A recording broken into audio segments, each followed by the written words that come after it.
On continue notre matinale spéciale Débloquons tout. On a choisi notre camp ce matin sur BFM Business. On essaie d'être constructif, de proposer des idées neuves. Avec nous en plateau, Agnès Pannier-Runacher, bonjour. Bonjour. Vous êtes bien sûr ministre de la Transition écologique, de la biodiversité, de la forêt, de la mer et de la pêche. En face de vous, Robin Rivaton, président de Stonal et essayiste, et Jean-Philippe Cartier, président de H8 Invest. Vous êtes aussi investisseur dans la tech. Bonjour à tous les deux. On va commencer notre débat. J'ai commencé assez fort en vous en écouté Sophie Binet de la CGT qui était la semaine dernière sur BFM TV pour qu'on pose le débat et pour qu'on voit à quels arguments exactement il faut répondre ce matin. Écoutez.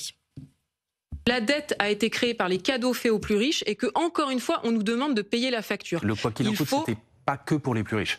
Essentiellement. Il faut, par exemple, s'attaquer aux aides publiques aux entreprises. C'est 211 milliards chaque année. C'est un énorme levier. Ce qui nous intéresse, c'est pas son avenir à lui. Ce qui nous intéresse, c'est notre avenir à nous.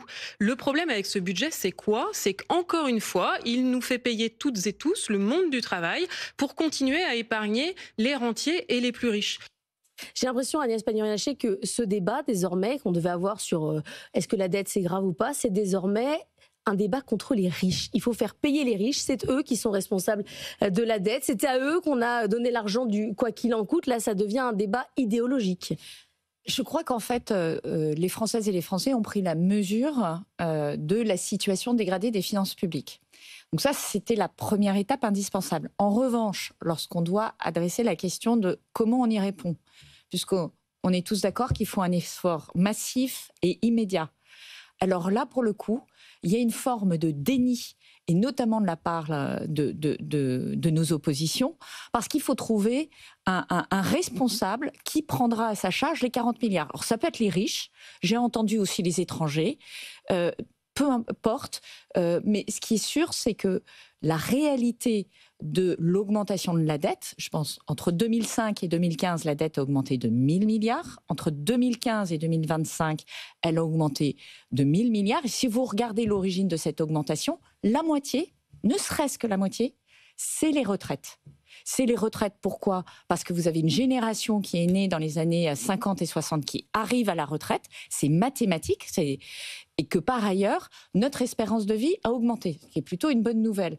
Mais aujourd'hui, le rapport entre le nombre de cotisants et le nombre de pensionnés est de 1,7 cotisants par pensionné, là où il était de plus de 4 dans les années 60. Ça va pas s'arranger en plus, avec les problèmes de natalité. Mathématiquement, c'est pas en train de s'arranger. Donc, ce genre de sujet qui nous concerne tous, parce que nous serons tous travailleurs et nous serons tous à la retraite un jour, m'amène à dire qu'au lieu de mettre les mains devant les yeux et de dire je veux pas payer, c'est aux autres de payer, il faut se mettre tous autour de la table, on est dans le même bateau et effectivement, les efforts doivent être équitablement répartis, mais il n'y a pas de scénario qui soit sans effort. Et je ne parle pas des dépenses de santé qui ont explosé. Et pardon, on est tous concernés. Alors, qui veut commencer? Jean-Philippe Cartier, Robin Rivaton. Allez, je commence par Robin Rivaton. Quand on entend Sophie Binet, ça fait un peu froid dans le dos quand même. Sophie Binet ment, il faut le dire clairement. C'est-à-dire qu'on ne peut pas laisser des gens comme Sophie Binet ou le sénateur Fabien Gay dire qu'il y a 211 milliards d'aides aux entreprises par an. Ce sont des mensonges. Aujourd'hui, effectivement, je partage ce qu'a dit Mme Pannier-Runacher. On a aujourd'hui une prise de conscience collective, mais dans cette prise de conscience collective, il va y avoir deux discours très opposés. Les gens qui vont nous présenter la purge comme quelque chose, comme une catastrophe, et les gens qui vont dire cette purge elle est nécessaire et derrière les choses iront mieux. Et aujourd'hui c'est, je pense, ce discours qu'il faut spinner, qu'il faut vendre, qu'il faut proposer partout où il est possible et s'opposer à ces discours catastrophiques, bloquons tout, qui en fait ne feront qu'aggraver la situation. Jean-Philippe Cartier. Non, mais j'ai l'impression qu'on découvre le constat, mais même si je suis parfaitement aligné à ce que vous venez de dire, on en arrive à un constat parce qu'il y a eu quand même des choix et des décisions qui ont été prises. Alors on peut parler de Sophie Binet, ce ne sera pas la première erreur ou chose incongrue qu'elle aura dite. On sait tous très bien que les aides ont aidé les entreprises, les travailleurs dans leur globalité, et que la gestion du Covid, j'étais le premier à la défendre plus d'une fois chez vous en disant qu'on a été le pays le mieux défendu du monde et les plus protégés, et il suffisait de faire le tour du monde pour comprendre à quel point on était chanceux. Pour autant, moi, ce qui m'ennuie, c'est de revivre une rentrée comme celle-ci, en 2025, avec des gens qui nous gouvernent depuis un certain nombre d'années, et de voir à quel point on est encore et toujours dans la même impasse. Donc quand moi je passe mon temps à dire en ce moment je me bats ou je me barre, vous me connaissez bien, j'ai créé une quarantaine d'entreprises dans ce pays, on est encore une fois chez les fous. Alors pour essayer de trouver 40 milliards avec un budget qui démarre à moins 170 milliards de mémoire sur le budget de l'État de 2025, à un moment donné, il faut que des gens se posent des vraies questions. On a l'impression qu'on se dit, bon là, il y a une prise de conscience, on a compris, il faut avancer. Il faut des vraies mesures, il faut amener les gens avec nous. C'est-à-dire que dans quoi on repart encore aujourd'hui? Dans quoi? Et c'est trop mou, la proposition? Mais en fait, le problème, c'est qu'on n'a plus confiance dans les gens qui nous gouvernent. On n'en a plus envie. Donc à partir de ce moment-là, il suffit de parler des entrepreneurs. On se dit, on ne va pas recommencer encore toujours la même histoire. Donc il faut que ça soit plus percutant. Il faut des mesures économiques un tout petit peu plus vives. Il faut un Premier ministre qui incarne un tout petit peu plus l'image de la France et de ceux qui se bougent matin, midi et soir. Vous voulez des chefs d'entreprise à la tête du pays? J'ai 50 ans, je n'ai jamais quitté la France. J'ai investi, payé massivement mes impôts ici, créé ici, je suis autodidacte, vous me connaissez bien. Là, ça y est, la coupe est pleine. Pour être très franc, la coupe est pleine. Donc, moi, j'aime bien l'idée de Débloquons tout. Je suis le premier, j'essaie de trouver des idées. Je fais beaucoup de choses. Maintenant, à un moment donné, il faut que des gens écoutent, il faut que les politiques comprennent. Mais quand vous dites la coupe est pleine, c'est sur quoi? C'est sur la difficulté de produire? Non, mais je vous donne un exemple. J'ai écouté pas mal de mesures de ce matin. Enfin, aujourd'hui, on a un problème numéro 1. Je l'ai exposé, on s'est croisé avant-hier sur Europe 1. Je l'ai exposé avant-hier, c'est sur, par exemple, la durée de la cotisation sur le chômage. Bon, on n'arrête pas de nous dire, on n'arrive pas à recruter, c'est compliqué. Je sais pas, vous voulez une mesure radicale? Voilà, donner 60 jours de chômage aux moins de 30 ans qui ont 2 bras, 2 jambes et qui ont un certificat médical en parfaite santé. Voilà, moi j'ai travaillé, je commençais à 18 ans, j'ai fait serveur, j'ai fait n'importe quel métier avant de créer ma première entreprise. La vendre, on a tous fait ça. Alors, protéger les plus anciens, mais 150%. Protéger les plus fragiles, 2000% d'accord. Les moins de 30 ans, mettez déjà les gens au travail. Voilà, moi je suis dans des métiers où on n'arrive jamais à recruter quelqu'un. Au bout de 15 jours, les gens vous font un arrêt maladie, on mal au dos, on mal aux fesses, on mal quelque part. Il fait trop chaud dans le sud de la France, il pleut en Normandie. Ça se termine. Non, mais prenez vraiment des vraies mesures. Respectez les gens qui travaillent, remettez les gens au travail et puis arrêtez de tomber de l'arbre en disant « Ah ben là, on se rend compte, là, il y a une prise de conscience. » Alors là, c'est bien, les Français vont le comprendre. On n'est pas complètement abrutis. Un personnel politique trop mou, c'est ce que j'entends dans ce que dit Jean-Philippe Cartier. François Bayrou, je n'ai pas le sentiment qu'on soit trop mou avec un budget où vous avez 45 milliards d'efforts qui sont mis sur la table. 45 milliards, c'est une blague. Vous mentionnez l'assurance chômage. On a fait 3 réformes de l'assurance chômage. On propose d'en faire une 4e. Bien sûr.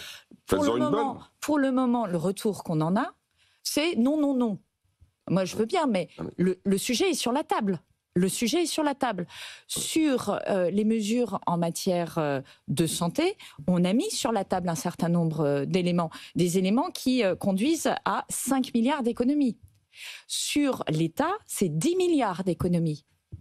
Est-ce qu'on est prêt à un moment, moi, à accepter une conflictualité avec ce qu'ils disent. Attendez, je suis parfaitement d'accord avec le fait qu'il faut des mesures importantes, que c'est notre intérêt bien compris de freiner la dépense, parce que avoir une augmentation des taux d'intérêt, ça concerne l'État, mais ça concerne aussi chacun d'entre nous, c'est-à-dire que ça va se transmettre à l'économie. Vous achetez une voiture, le taux d'intérêt augmente. Vous voulez vous équiper d'un nouveau lave-linge, le taux à la consommation augmente. Donc vous allez le voir concrètement sur mais vous voyez la rupture qui se passe. Donc, on a une copie, elle est bonne, elle n'est pas bonne, on peut en discuter. Mais discutons-en. Moi, je n'ai pas entendu un dialogue, un débat se déployer sur les propositions qu'on a fait, par exemple, en matière de santé. Je ne l'ai pas entendu. Robin.